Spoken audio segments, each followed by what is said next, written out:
తెలిసినదే, మనకు పరిచయమే. పదే పదే చదువుకునే వాటిని ఎవరికి ఇది చదివినప్పుడు నేను వినలేదు అనే ఉదాహరణలు అందరికీ తెలిసిన వాటి. కానీ ఇక్కడ జరిగినటువంటి సంభాషణను తెలుసుకున్న సత్యాన్ని కనుక మనం ఒకసారి ధ్యానం చేస్తే అది ఎంతో ఒక విలువైన ప్రధానమైనటువంటి విషయాన్ని ప్రభువు నికోదేముతో చెప్పడం జరిగింది. ఈ యొక్క నికోదేము ఎవరని కనుక మనం ఆలోచన చేసినట్లయితే, యూదులకి ధర్మశాస్త్రాన్ని బోధించి వారందరినీ దేవుని వైపు నడిపించేటువంటి 70 మంది వ్యక్తులు ఉంటారు. 70 మంది పెద్దలు. ఆ యొక్క 70 మంది పెద్దలను ఏమంటారంటే సన్హెడ్రిన్ సభ అంటారు. సన్హెడ్రిన్ సభ. ఇక రాయబడిన మాట ఏమిటంటే ఏ రూలర్ ఆఫ్ ది జూస్ అంటే యూదులను శాసించగలిగినటువంటి వ్యక్తి ఎవరు? నికోదేము. నికోదేము అనేటువంటి మాటలు అర్థం కనుక చూస్తే తన ప్రజలలో విజయము పొందినవాడు. మనకి ఈ యొక్క పదానికి హిబ్రూలో అర్థం కనుక చూస్తే తన ప్రజలలో విజయం పొందినవాడు. ఈ యొక్క పరిసయ్యులు ఈ పరిసయ్య తెగ అనేది అందులో ప్రత్యేకించబడినది యూదులలో. ఈ యొక్క పరిసయ్యులు ఉండేటువంటి వారి యొక్క మోటో ఏంటంటే ఈ యొక్క హీబ్రూ భాష నుంచి తీసుకున్న పరాష్ అనే పదాల నుంచి వీరి తెగను ప్రత్యేకించుకోవడం జరిగింది. పరాష్ అనే పదానికి అర్థము ప్రత్యేకంగా ఉంటువారు, వేరుగా ఉంటువారు, పరిశుద్ధులు అని అర్థం. ఈ యొక్క పదానికి అర్థం పరిసయ్యులు అంటే కనుక ప్రత్యేకంగా ఉండువారు, వేరుగా ఉండువారు, పరిశుద్ధులు. అంటే వీరి దృష్టి ఏంటంటే మేము పరిశుద్ధులకు, మేము ప్రత్యేకించబడిన వారు. సమాజంలో మాకంటూ ఒక స్పెషలైజేషన్ ఉంది, ప్రత్యేకత ఉంది, మాకంటూ ఒక ఉన్నతమైన స్థానంలో వ్యక్తి ఉంది. మనం పౌలు గారిని కూడా చూసినట్లయితే ఆయన కూడా పరిసయ్యుడు. సన్హెడ్రిన్ సభలో ఒక సభ్యుడైన పౌలు గారు, అపోస్తలుడైన పౌలు. అయితే మనం చూసినట్లయితే ఇక్కడ సందర్భాన్ని నికోదేము పరిశీలించాడు, పరీక్షించాడు. యేసు విషయంలో జరిగేటువంటి ప్రతి పరిస్థితిని అతను పరిశీలిస్తూ వస్తున్నాడు. అలా పరీక్షిస్తూ వచ్చినప్పుడు అతనికి అర్థమైంది ఏంటంటే లేఖనాల ప్రకారం ఈ మనుషులు మామూలు మనుషులు కాదు. ఏదో ఒక తల్లి గర్భం నుంచి పుట్టి ఒక ప్రవక్తగా లేదా ఒక దేవుడి పిలుపునందుకు వచ్చిన వారు చేసినట్టుగా లేదు. ఇతర పనులు చాలా ప్రత్యేకంగా ఉన్నాయి. చనిపోయిన వారిని సైతం నేను బ్రతికించేస్తున్నాను. ఈయన ఏది మాట్లాడితే అది జరుగుతుంది. ఆయన మాటలు కూడా ఎంతో ఆలోచనీయ సత్యముగా ఉన్నాయి. మామూలు మనుషులు మాట్లాడేది కానీ వాటి భావము ఎంతో నిగూఢమైనదిగా ఉందని ఈ యొక్క నికోదేము తెలుసుకున్నాడు. ఆ యొక్క సన్హెడ్రిన్ సభ సభ్యులు నికోదేము తెలుసుకుని తనకి ఆ యొక్క వివరణ, సత్య అన్వేషణ మీద దృష్టిని బట్టి క్రీస్తు ఎదురు వచ్చాడు. క్రీస్తు ఎప్పుడు వచ్చాడు అని మనకు చూస్తే రాత్రి పూట ఆయన రావడం జరిగింది. ఎందుకు పగలు రాలేదు అని కనుక మనం ప్రశ్నిస్తే పగలు రావడానికి ఆయనకి ఏమి అడ్డొచ్చిందంటే తన యొక్క హోదా అడ్డొచ్చింది, తన యొక్క పరపతి అడ్డొచ్చింది. సమాజంలో యేసుక్రీస్తు కన్నా ఒక మెట్టు ఎక్కువ ఉన్నటువంటి స్థితిలో ఉన్నవాడు ఈ యొక్క నికోదేము. ఎందుకంటే ఇశ్రాయేలీయులు, యూదులు యొక్క పరిపాలనలో ఈ యొక్క సన్హెడ్రిన్ సభా సభ్యులు ఏది చెప్తే అది జరగాలి. వారే ధర్మశాస్త్రాన్ని బోధించాలి. ఇది లైఫ్ ఇప్పుడు సంఘానికి ఈ రోజు పాస్టర్ లాగా అంటే ఈ రోజు ఆ స్థితి లేదు. కాకపోతే అప్పుడు ఆ 70 మంది కనుక ఒక వ్యక్తిని చూపించి ఇతను మరణానికి అర్హుడు అని కనుక అప్పు చెప్తే కానీ మరణశిక్ష వేయాల్సింది. యేసుక్రీస్తుని అలాగే కదా సేవ చేసేవాడు. మాకు బరకం వద్దు, మాకు బరకం కావాలి, యేసు వద్దు అని చెప్పినప్పుడు యేసు సేవ చేసేది. రోమన్ ప్రభుత్వం ఆయనకి సేవ చేయగలగా కానీ అక్కడ తీర్పు తీర్చింది ఎవరు అంటే కనుక ఈ యొక్క సన్నిహిత సభ సభ్యులైన ఈ 70 మంది యూదులు, మత పెద్దలు. మనం ఇది గమనిస్తే ఆయన చూడండి, ఆయన హోదాన్ని బట్టి రాత్రిపూట ఆయన దగ్గరకు వచ్చాడు. వచ్చి ఆయన అడుగుతున్నది ఏమిటంటే, దేవుడు అతనికి తోడేంటేనే కానీ నీకు చేయించిన సూచన క్రియలు ఎవరినూ చేయలేదని ఆయనతో చెప్పాను. అవును, దేవుడు తోడు ఉందయ్యా, నీవు దేవుడిని బట్టి కార్యాలను చేస్తున్నావు నేను తెలుసుకోగలిగింది. అయితే నాకు సత్యం చెప్పు అనేటువంటి అని ఆయన అడుగుతున్నాడు. ఏమిటా సత్యము అని కనుక చూసినట్లయితే ఇక్కడ యేసుక్రీస్తు 3వ వచనంలో చెప్తున్నాడు ఆయన. అందుకు యేసు ఒకడు కొత్తగా జన్మించితేనే కానీ అతడు దేవుని రాజ్యమును చూడలేడని నీతో నిశ్చయముగా చెప్పుచున్నాను. అక్కడ వారి మధ్య సంభాషణ జరిగింది. సంభాషణ ఏమిటి? దేవుడిచ్చిన ధర్మశాస్త్రం మన దగ్గర ఉంది, మేము దాన్ని ఫాలో అవుతున్నాము, దాన్ని అనుసరించి నడుచుకున్నాము, అనేకుల్ని తీర్పు తీస్తున్నాము, అనేకుల్ని దేవుడి యొక్క నడిపిస్తున్నాము, దేవుని ఆలయంలో మేమే బోధ చేస్తున్నాము. కానీ మాకు తెలియని సత్యము నీకు ఏం చెందుతున్నావు? లేదు, నీ ముందు నడిచినటువంటి యోహాను వేసినటువంటి మార్గమే కావచ్చు, నీవు ప్రచురణ చేస్తున్నటువంటి ఈ మార్గమే కావచ్చు, ఇది ఏంటి అని ఆయన అడిగినప్పుడు ఆయన చెప్తున్న సత్యం. యోహాను ఏం చేశాడు? బాప్తిస్మం ఇచ్చాడు. ఏ బాప్తిస్మము? నీటి బాప్తిస్మం ఇచ్చాడు. నీటి బాప్తిస్మము దేనికి సాదృశ్యం? నీటి బాప్తిస్మము దేనికి సాదృశ్యం? నీటి బాప్తిస్మాన్ని కనుక మనం చూసుకుంటే దేనికి సాదృశ్యం అంటే, నీటిలో మనము మునగడాన్ని బట్టి మనకి శుద్ధీకరణ జరుగుతుందని లేక మనము సర్వము మునిగిపోవాలి నీటిలో. అయితే మనకి డిగ్రీ అంటారు, వారిని అలా జస్ట్ అలా ముంచి లేపినప్పుడు దానిని ఏమన్నారంటే బాప్తైజో అనే మాటను వాడారు. ఈ యొక్క మాటకి కనుక ఆ గ్రీక్ లో అర్థం చూసినట్లయితే చనిపోయిన వారిని పడుకోబెట్టేటప్పుడు వాడేటువంటి మాట. అంటే ఒకడు పడిపోయిన వాడిని తిరిగి లేపమన్నారు. దాని అర్థం బాప్తైజో అనే మాటకు అర్థం ఏంటంటే చనిపోయిన వారిని తిరిగి లేచారు. అంటే వాడు దేహము ఆ యొక్క నీటి ద్వారా శుద్ధీకరణ చేయబడింది. రెండవదిగా తను ఆ యొక్క క్షణం వరకు కూడా చేసినటువంటి ప్రతి ఒక్క హిస్టరీ అంతా దేవుడు చెరిపి వేసేదని తను నమ్మి ఒప్పుకొని దేవుడి అంటే నేను నూతన జీవితం జీవిస్తాను అని తను ఒప్పుకొని ప్రభువులోకి రావడం.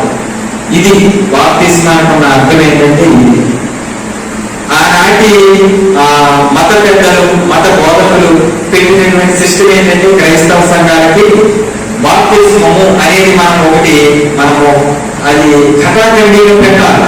కథాఖండిలో పెట్టకపోతే మీరు బాప్తిస్మం కూడా తీసుకోకుండా వివాహాలు కావచ్చు, క్రైస్తవ సంఘంలో కావచ్చు చొరబడడానికి అవకాశం ఉందని వివాహానికి ముందు మీరు బాప్తిస్మం పొందాలి, పరిశుద్ధ జీవితం జీవించాలి, దేవుడిని అంగీకరించాలి అనేటువంటి నియమం పెట్టారు. కానీ రాజధాని ఎలా అయిపోయిందంటే పెళ్లి బాప్తిస్మం అయిపోయింది. పెళ్లి కోసం తీసుకునే బాప్తిస్మం అయిపోయింది. బాప్తిస్మాలన్నీ రకాలు ఉండవు. పరిశుద్ధ గ్రంథం చెప్పేది ఒకటే బాప్తిస్మము. అది కూడా యేసుక్రీస్తున స్వరక్షకుడు, ఆయనలో నిత్య జీవం ఉన్నది, ఆయన రాజ్యంలో నేను సజీవుడిగా ఉంటాను. ఆయన ఏ విధంగా అయితే మరణ పునరుద్ధానాన్ని గెలిచి ఆయన ఆరోహణుడయ్యాడు, ఆ విధంగానే నేను కూడా మరణ పునరుద్ధానాన్ని గెలుస్తాను, ఆయన నన్ను దిగవెత్తుతాడు అనేటువంటి నిరీక్షణ ఏ బాప్తిస్మం. క్రైస్తవ సంఘానికి మూలం బాప్తిస్మం. మనం ఒక విధంగా గర్వించిన విషయం ఏంటంటే, మన ఈ బాప్టిస్ట్ చర్చ్ బాప్టిస్ట్ నియమాలు చాలా స్పష్టంగా కరాఖండిగా ఉంటాయి. ఎలాగంటే వారి యొక్క పునాది ఏంటంటే వాక్యము, ప్రార్థన. ఈ రెండే. మనం ఏ యొక్క బాప్టిస్టు సంఘాలలో అయినా సంఘ క్రమ ఆరాధన కనుక మీరు బాప్టిస్టు సంఘాలలో స్పష్టంగా చూసినట్లయితే మనుషులకు చెందదు అక్కడ ఘనత ప్రార్థన వాక్యం, ప్రార్థన వాక్యం. ఆ యొక్క టెర్మినాలజీ యొక్క మనం ఆలోచన చేసినట్లయితే అది చాలా పరిశుద్ధంగా మనకి ఆచరించేటువంటి ఆరాధన కనబడుతుంది అక్కడ. దయతో ఈ యొక్క సమయంలో కనుక మనం చూసినట్లయితే మనం ఒకటి నీతి మూలముగా అని ప్రభు సెలవించాడు. కొత్తగా జన్మించితేనే కానీ, కొత్తగా జన్మించాలి, ఒకరు కొత్తగా జన్మించాలి అని ప్రభు చెప్పాడు. తర్వాత ఆయన చెప్పిన మాట ఏంటంటే, అలా కొత్తగా జన్మించిన అనుభవం నీకు లేకపోతే నువ్వు దేవుని రాజ్యాన్ని స్వతంత్రించుకోలేదు. అనేకులు చూడండి వివాహాల కొరకు బాప్తిస్మాలు పొందుతున్నారు, కానీ వారు దేవుని స్వతంత్రించుకుంటారా అంటే కనుక అది సందేహం.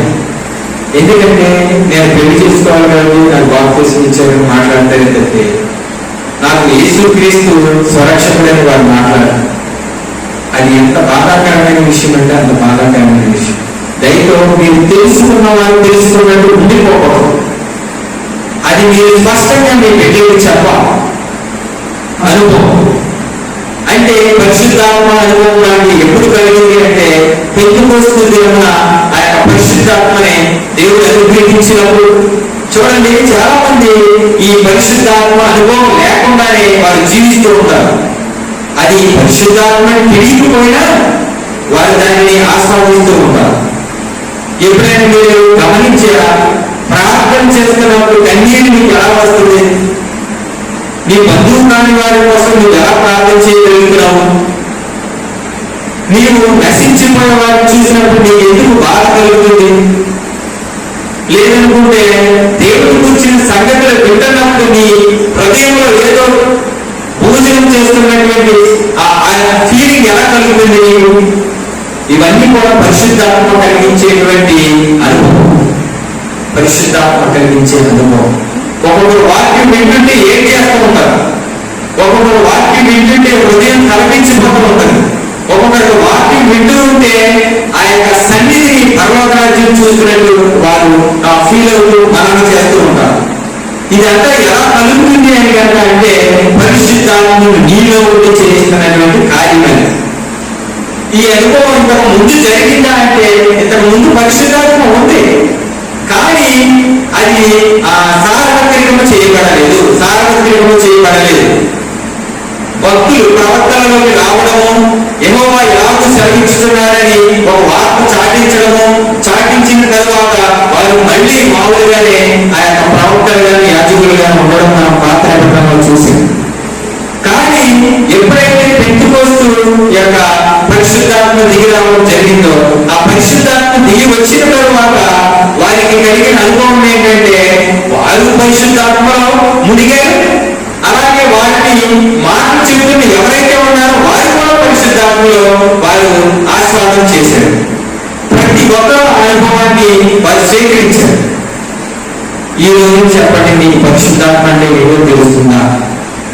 పరిశుద్ధాత్మ లేదు, నూతన జన్మ అనే ఆ యొక్క అభిప్రాయం మీకు ఎప్పుడైనా కలుగుతుందా? బహుశా బాప్తిసం తీసుకోవడం కూడా ఉండవచ్చు, లేదు బాప్తిసం అంటే ఏంటో తెలిసిన వాళ్ళు ఉండవచ్చు. నీకు ఎన్నిసార్లు రిపీట్ పశ్చాత్తాపడి కూడా నువ్వు బాప్తిసం తీసుకోకుండా వెనకడికి వెళ్ళిపోయావు. ఇదే సమయం, ఇదే రక్షణ దినం, ఇదే నీకు వేరే అవకాశం నీకు లేదు అని ప్రభు నీతో చెప్పినట్టు అనిపించినా కానీ నీకు ఎందుకు వెనకడిగేసి భయపడుతూ పారిపోయి వెళ్ళిపోయిన రోజులకు ఎన్నో ఉండొచ్చు. బహుశా ఆలోచించి నికోదేము ఇక్కడ తలకెలిసినటువంటి వృద్ధుడు నికోదేము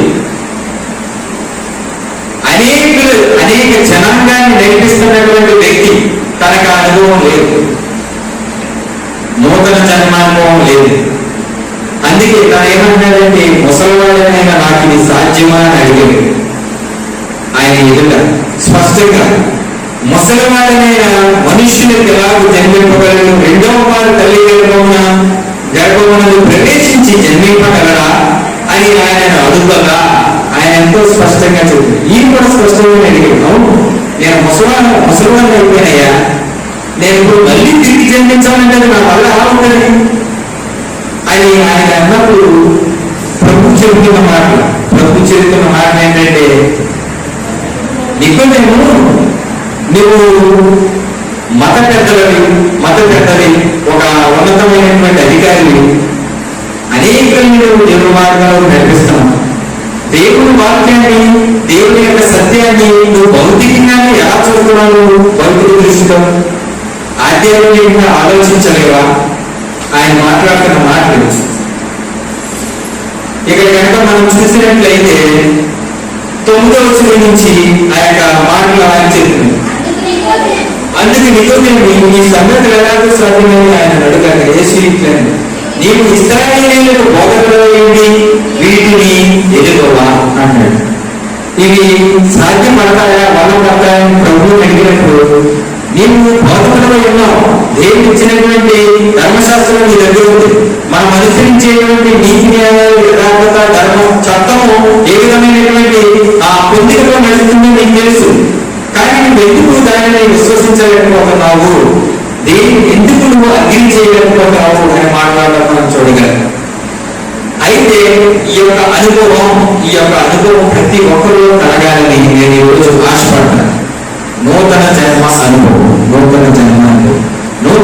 అనుభవం అంటే ఏ ఒక్కరికైనా మీరు ఒకటి తలంచుకోండి, అది ఎప్పుడు ఒక క్షణంలో వచ్చేది కాదు. నీకు రిపీటెన్స్ ఒక క్షణంలో కలుగుతుంది, కానీ మారు మనసు అనేది ఒక క్షణంలో జరగదు. అది కాలక్రమేణా ఒక మొక్క ఏదైనా ఎదుగుతుందో భక్తులుగా మనం అలా ఎదగాల్సిందే. నువ్వు రిపీటెన్సీ అంటే పశ్చాత్తాపం పొందిన తర్వాత నాకు ఈ భూమిలో బ్రతకడానికి అర్హత లేదు, దేవుడి ప్రాణాన్ని నిలబెట్టాడు, నేను అనేక అద్భుతమైన సాక్ష్యాలు ఆయన ఇద్దరిని పొందుకుని కూడా నేను ఆయనకి దూరంగా ఉన్నానని కనిపిస్తే నువ్వు వెంటనే బాప్తిసం తీసుకోవడానికి అర్హుడా. ఎందుకు అంటే కనుక మార్పు అనేది ప్రవర్తన, సత్ప్రవర్తన అంచెలంచెలుగా జరుగుతుంది. అంచెలంచెలుగా నువ్వు ఆ యొక్క కోరిక కమ్యూనిటీని పుచ్చుకునే ప్రతిసారి నీ బాబు నువ్వు ఎందుకు ఒప్పుకున్నావు అంటే, నీవు బంగారం చేసినటువంటి తప్పులు కావచ్చు, నీవు ఒకవేళ గురుకుల మొక్కనంగా ఎవరన్నా మాటన్నా కావచ్చు, లేదనుకుంటే నీవు తెలిసి తెలియకోకుండా ఇంకా పథకాలలో ఉండి కావచ్చు, వాటన్నిటిని విడిపించు ప్రభు అని ప్రభు హస్తాన్ని నువ్వు అందుకుంటావు. కోరిక మీదనండి ప్రభువుని విడిపించడానికి సమర్థులు కనుక కాలక్రమేణా ఈలో నుండి ఆ యొక్క మునుపు ప్రవర్తన పోతూ ఉంటుంది. ఆ సినిమాలు, టీవీ సీరియల్ చూసి అలవాటు పోతూ ఉంటుంది. అనుకోకుండా ప్రార్థన రావాలని ఆశ పుడుతూ ఉంటుంది, ప్రార్థన చేయాలని తలంపు పుడుతూ ఉంటుంది. చనిపోయిన తర్వాత నేను ఏమవుతాను, నా బిడ్డలు ఏమవుతారు, నా భర్త ఏమవుతారు అని తలంపు నీకు పుడుతూ ఉంటుంది. వారి కోసం నేను ఒక 10 నిమిషాలైనా కనీసం ప్రార్థన చేయాలనే ఆలోచన పుడుతుంది. ఇవన్నీ పుట్టాలి అంటే నువ్వు ముందు కొత్తగా పుట్టాలి. నూతన జన్మ నీలో జరగాలి. ఒకడు నీటి మూలంగా కానీ ఆత్మమూలంగా కానీ జన్మించి తేని కానీ దేవుని రాజ్యంలో ఉన్న సంగతులు వాడికి బోధపడవు అని చెప్తున్నాడండి.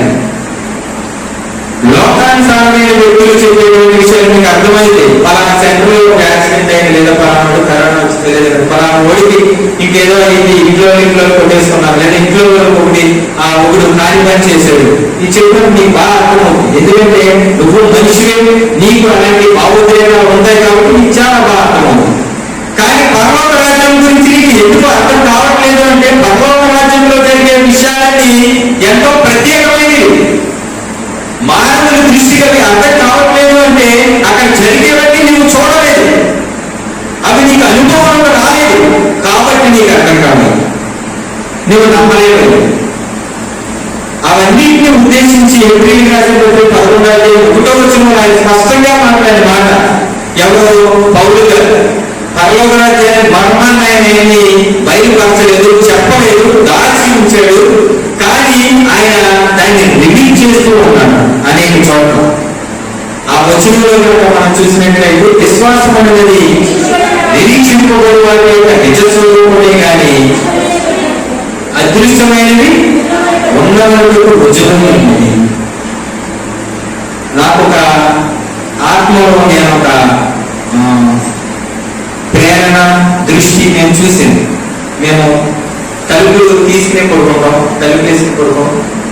అయితే నేను పడుకున్నప్పుడు నైట్ 11:30 పడుకున్నప్పుడు నాకు కలిగిన దృష్టి ఎవరో వ్యక్తి వెళ్ళినట్టు నాకు అనిపించింది.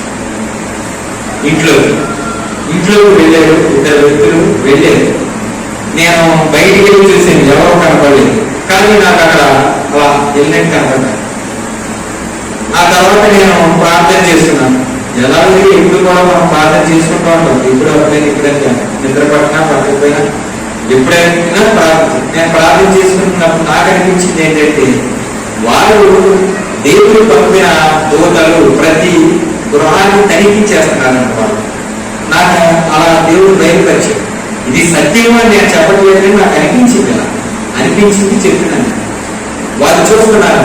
ఒకరేమో ఎవరు యథార్థంగా ప్రార్థన చేస్తూ దేవుని ఎందు తట్టు తిరిగి ఉన్నారో చూస్తున్నారంట.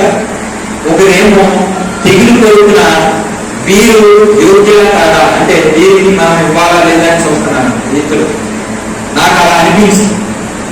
అనిపించింది నేను ఇప్పుడే బయట పెట్టాను. నా భార్యకి కూడా చెప్పలేదు. నేను అలా ప్రార్థన చేసుకున్నాను. ప్రభువా, నీవు నాకు ఇచ్చిన కృపను బట్టి నేను అడపాదడపైన కనీసం ప్రార్థన చేసుకుంటున్నాను. నీ కనికరం నా మీదకి రాని ప్రభు అని తలంచుకుని ఆ ప్రతి క్షణము నేను మరణం చేస్తూనే ఉంటాను వారికి. ఎందుకంటే మేము ఒక సేవకుని హోదాలో ఉన్నాం కాబట్టి మాకు జీవము పరిశుద్ధ గ్రంథమే. తిన్న దాన్ని తినాలి, తాగిన దాన్ని తాగాలి, బాధపడ్డా అక్కడే బాధపడాలి. అనుక్షణము వాక్యంతోనే మా పెరుగులాడు.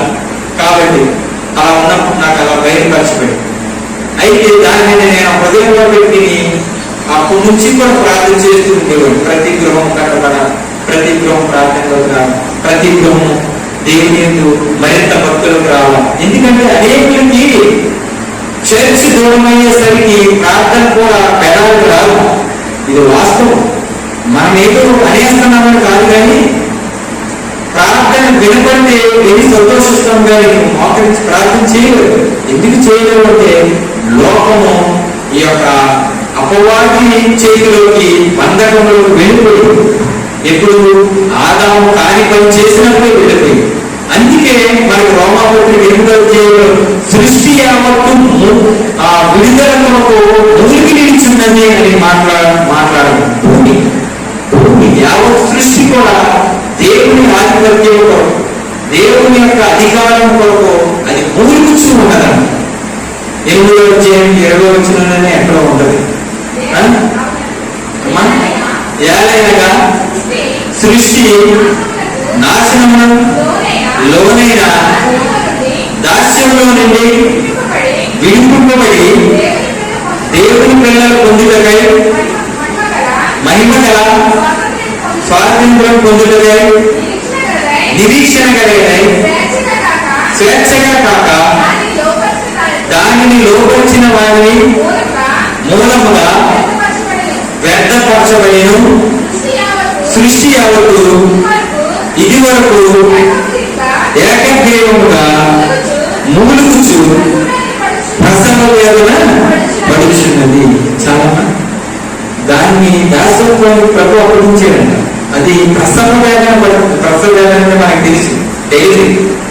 డెలివరీ టైంలో ఒక తల్లి ఏ విధంగా బిడ్డ ఎప్పుడు డెలివరీ అవుతుందా అని ఎంత ఈగని వెయిట్ చేస్తుందో, సృష్టి ఈ యొక్క దేవుని యొక్క రాకడ రకాల వెయిట్ చేస్తుందండి. ఆలోచించి అది ఎంత భారము, ఎంత ఓపిక, ఎంత అసహనంతో సహిస్తుందో భూమి ఒకసారి మీరు ఆలోచించేసి మీకు అర్థమవుతుంది. ఇవన్నీ మనకు మొత్తం తిన్నామా, పని చేస్తున్నామా, బాగుందా, మనకి నడుస్తుందా, ఇదే మనం ఆలోచిస్తాం. కానీ దేవుడు మన నుండి అసలు ఏం కోరుకున్నాడు, ఆయన ప్రణాళిక ఏంటి, మన జీవితాలు ఎలా ఉండాలని కోరుకుంటున్నాడు, ఎలా ఉన్నాయి అనేటువంటిది మానవుడి పట్టు. అందుకనే మనము పైకి చూడలేకపోతాం. ఎక్కడ చూస్తామంటే ఇంట్లో మంచి వస్తువులు ఏమైనా ఉన్నాయా, టీవీ ఉందా, బీరో ఉందా, మంచం ఉందా, లేదా ఇంకేదన్నా పోటుకలు బాగుందా, ప్లాస్టిక్లు బాగున్నాయా, లేదా ఇంకేదన్నా బాగుందా, ఇవే మనం చూసుకుంటూ ఉంటాం. ఎందుకంటే మన కంటికి కనబడేవి అయ్యే. కానీ ప్రభు ఆత్మ ఫలిస్తుంది, ఆత్మ ఫలిస్తుంది. రెండోది ఆత్మ వరముల్ని మనం పొందుకోగలిగి.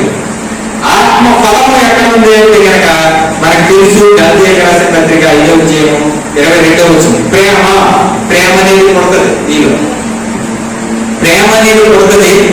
ప్రేమ పుట్టిన తర్వాత నిన్ను ఎవరో ఆపలేదు. నీ శత్రువులు కూడా పిలిచి నువ్వు ఆయన పరగణించి నమస్కారం చెప్పు. ఎందుకంటే నీ హృదయం మారిపోయింది, నువ్వు ప్రేమ స్వరూపు అయిపోయావు.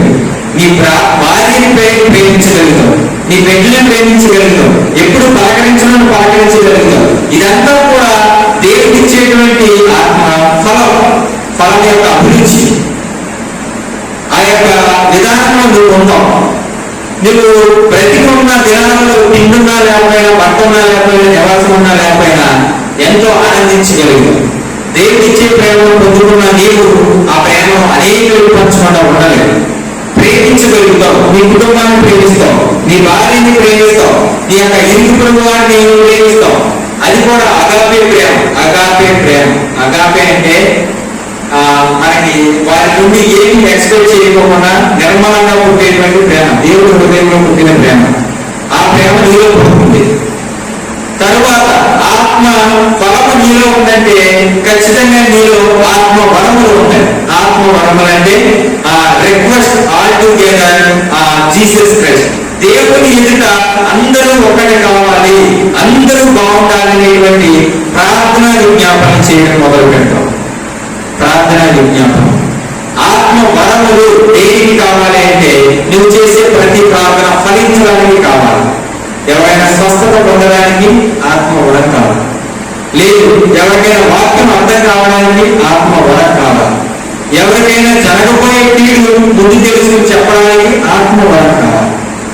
ఇవన్నీ కూడా సంఘానికి ఈవులు, వరాలు ప్రతి ఒక్కరూ ఉంటాయి. ఎప్పుడు ఉంటాయి అంటే కనుక నువ్వు నూతన జన్మ అనుభవాన్ని నిలబెట్టుకున్నప్పుడు మాత్రమే. నీ యొక్క జీవన శైలిని నువ్వు కలిసిపోయి నీ ఇష్టం వచ్చినట్టు నీవు బ్రతుకుతూ నేను భక్తురాలని కదా నాకు ఉన్నాయి, లేదా నాకు ఇంతకు ముందు దర్శనాలు కలిగి నాకు ఇంతకు ముందు సాక్ష్యం ఉంది కదా అనేటువంటి భావంతో ఎదుటిని నమ్మి పెట్టాలని నువ్వు అనుకుంటే నీ వల్ల ఏం ఉపయోగం లేదు. అది పొందుతూనే రూపాంతరం చెందుతూనే ఉంటావు, మారుతూనే ఉంటావు. నిన్ను ఎవరైనా చూస్తున్నారా లేదనేది పట్టించుకోవు, మారుతూ ఉంటావు.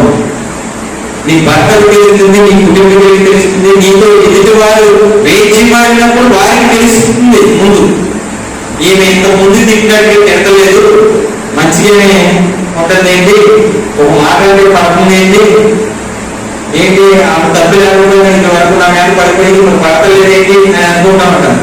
అప్పుడు నీకు అర్థమవుతుంది, లేదు ఎదుటి వారికి అర్థమవుతుంది నువ్వు మారిపోయావు. ఆ మార్పు స్థిరమైన మార్పు దైవం గమనించండి.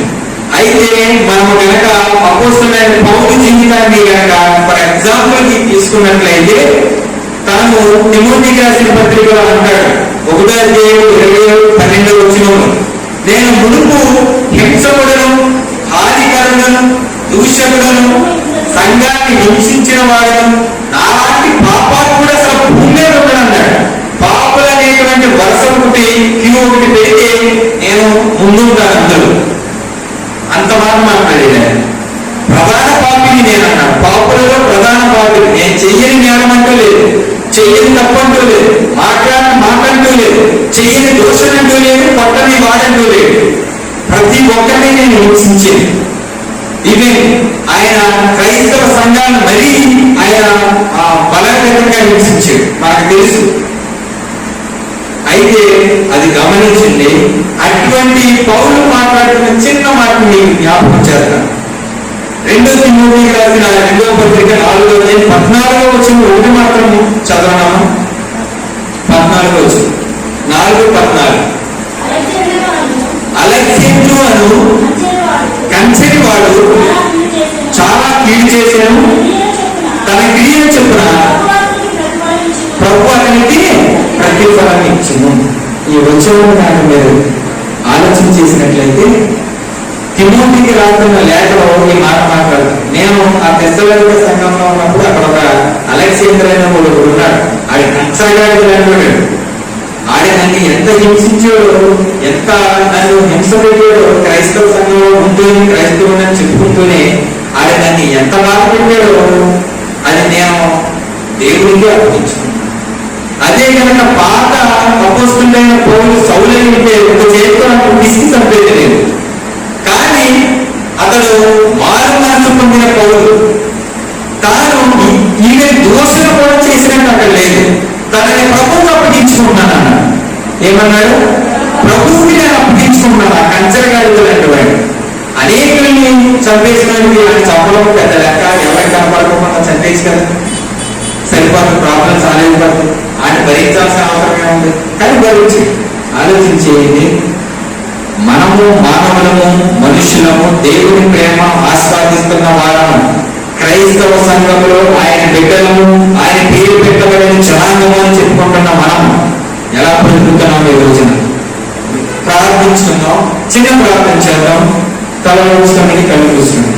పరిశుద్ధ ప్రేమమైన కృప కలిగిన తండ్రి, నీ ఘనమైన శ్రేష్టమైన ఉన్నతమైన నామమునకు వందనాలు ప్రభువా. ఇదిగో ప్రభువా, ఇంత గొప్ప సహవాసము సన్నిధిని ఇచ్చావు, నీకే వందనాలు. నీ సన్నిధిలో ప్రభువా యేసయ్యా ఇద్దరు ముగ్గురుగా కూడి ప్రార్థించడం మాకు ఎంతో సంతోషం. అది మా కొరకు ఉంచబడినటువంటి ఆకలి దప్పిగా కాదు కానీ ప్రభువా, ఇతరుల కుటుంబాలు బాగుండాలి, మా చుట్టూ ఉన్న కుటుంబాలు బాగుండాలి, మా యొక్క ఇరుగు పొరుగు కుటుంబాలు బాగుండాలి. ప్రతి ఒక్కరూ కూడా నూతన జన్మలు రాబడాలి. నూతన జన్మలు వచ్చిన వారు క్రీస్తు ప్రేమని ఎరగగలరు, క్రీస్తులో నడుచుకోగలరు. అటువంటి అనుభవంలోకి మేమందరం రావడానికి నేను సహాయం చేయండి తండ్రి.